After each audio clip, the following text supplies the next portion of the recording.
एक गांव में एक संयुक्त परिवार रहता था, जिसमें सास और बहू की आपस में हमेशा नोक-झोंक रहती थी। सास का नाम कमला था और बहू का नाम सीमा।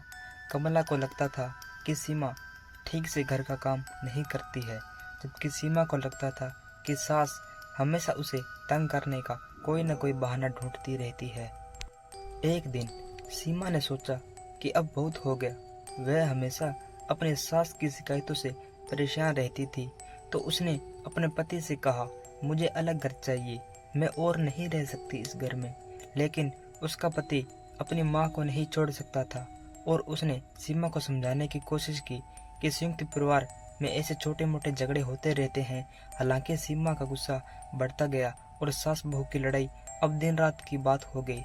छोटी छोटी बातों पर तकरार शुरू हो जाती थी। एक दिन कमला ने सीमा से कड़वी बात कह दी, जिसमें सीमा बहुत दुखी हो गई। वह सोचने लगी कि आखिर इस घर में उसकी कोई कदर क्यों नहीं करता। लेकिन समय बीतने के साथ दोनों को एहसास हुआ कि उनकी इस लड़ाई से घर का माहौल बिगड़ रहा है। बहू को यह समझ आया कि सास ने भी अपनी जिंदगी में कई कठिनाइयां झेल ली है और वह सिर्फ उसे सही रास्ता दिखाने की कोशिश कर रही है।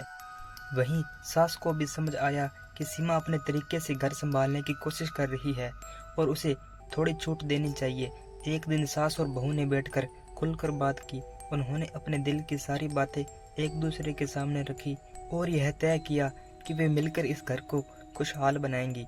धीरे धीरे दोनों के बीच तकरार खत्म होने लगी और उनके रिश्ते में मिठास आने लगी। अब वे दोनों एक दूसरे की मदद करने लगी और घर का माहौल फिर से खुशनुमा हो गया।